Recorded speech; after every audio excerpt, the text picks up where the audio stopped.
28 जनवरी का second shift कैसा गया, ये जानने के लिए हम आज इस सेशन में आए हैं। तो हमें यहाँ पे 28 जनवरी सेकेंड शिफ्ट का जो एनालिसिस है फिजिक्स का, वो मैं आपके लिए लेकर आया हूं। और डेफिनेटली मेमोरी बेस हमारा पेपर था, तो उसके बेस पर हमारा एनालिसिस ये रहा।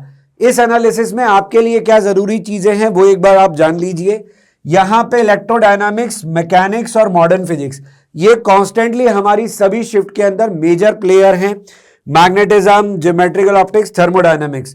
और जब हम इस तरीके से जा रहे हैं क्लॉकवाइज, तो हम देख रहे हैं कि हमारे जो टॉपिक्स की वर्थ है, वेटेज है, उसमें हमको स्लाइड डिक्रीज नजर आ रहा है। इनके बीच में आपस में टाई चलता रहता है, खींचतान चलती रहती है। तो आज इलेक्ट्रोडायनामिक्स थोड़ा सा लोअर साइड पे था और मैकेनिक्स जो है उसने थोड़ी सी बाजी मारी है। तो इनके अंदर 3 और 6 के क्वेश्चन का रहा। मॉडर्न फिजिक्स जो है वो अपने 3 क्वेश्चंस के साथ बना हुआ है। इसका मतलब मॉडर्न फिजिक्स जो है वो एक कंसिस्टेंसी मेंटेन किया हुआ है, तो हमें रिवीजन में ध्यान रखना है। मैग्नेटिज्म वंस अगेन 2 क्वेश्चन के साथ अपनी जगह बनाए हुए है। ज्योमेट्रिकल ऑप्टिक्स के अंदर भी हम देख रहे हैं कि फ्रीक्वेंसी ऑफ क्वेश्चन मेंटेन्ड है, चाहे 2 क्वेश्चन ही आ रहे हो, लेकिन ज्योमेट्रिकल ऑप्टिक्स अपनी जो जगह है वो पेपर में बनाए हुए हैं।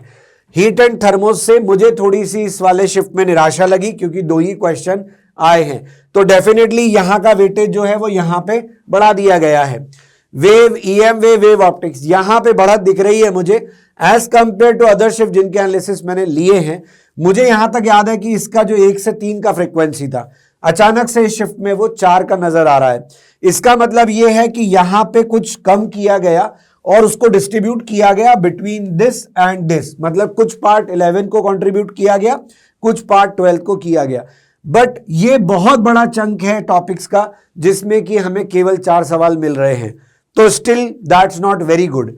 और सेमीकंडक्टर की कंसिस्टेंटली 1 क्वेश्चन की बढ़त बनी हुई है, मतलब ये 1 क्वेश्चन तो लेकर आ ही रहा है। इस कहानी में फ्लूइड गायब नजर आ रहा है, एरर जो है वो 1 है। एरर और फ्लूइड के साथ में मैं कॉन्स्टेंटली यही देख रहा था। पिछली शिफ्ट जो थी जिसका एनालिसिस मैंने लिया था, शायद वो एक्सेप्शन थी कि वहां पे ऐसा नहीं हुआ।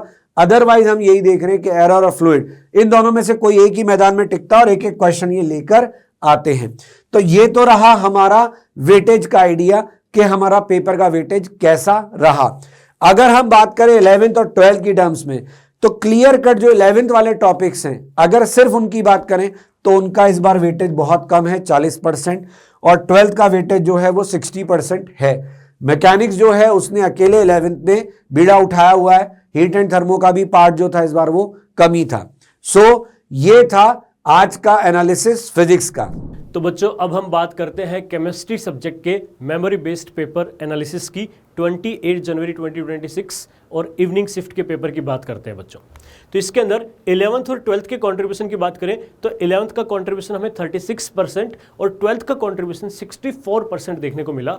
नंबर ऑफ क्वेश्चंस की बात करें तो 11th के सिलेबस से 9 क्वेश्चन और 12th के सिलेबस से 16 नंबर ऑफ क्वेश्चंस अपने को देखने को मिलते हैं। अब हम कुछ ऐसे चैप्टर्स की बात करते हैं जिनका वेटेज हमें इस पर्टिकुलर पेपर में हाई देखने को मिला। तो इस पर बात करें केमिकल बॉन्डिंग की, यहाँ से 2 क्वेश्चन थे, कोऑर्डिनेशन कंपाउंड से 2 क्वेश्चन थे, एटॉमिक स्ट्रक्चर से 2 क्वेश्चन देखने को मिले, इलेक्ट्रोकेमिस्ट्री से 2 क्वेश्चन थे और डी ब्लॉक से भी हमें 2 क्वेश्चन देखने को मिले बच्चों।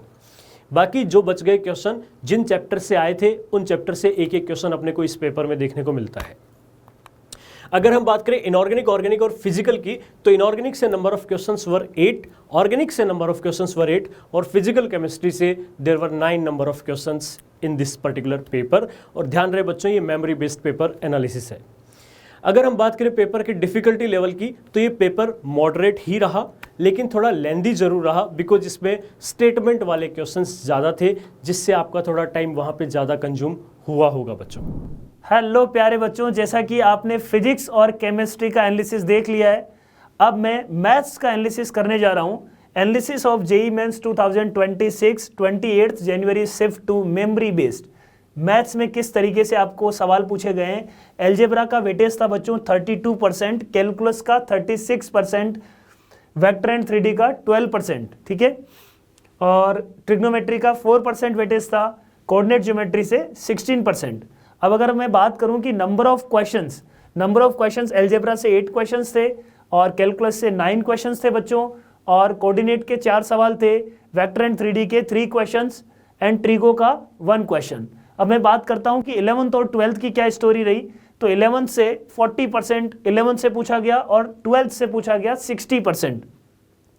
क्लास 11th के क्वेश्चन कितने हैं अपने पास? 15 questions were asked from class 12th and 11th के क्वेश्चंस थे 10। ठीक है, सो ये अपना एनालिसिस था। अगर मैं ओवरऑल बात करूं कि मैथ्स का पेपर कैसा था, मैथ्स का पेपर मॉडरेट था बट लेंदी था।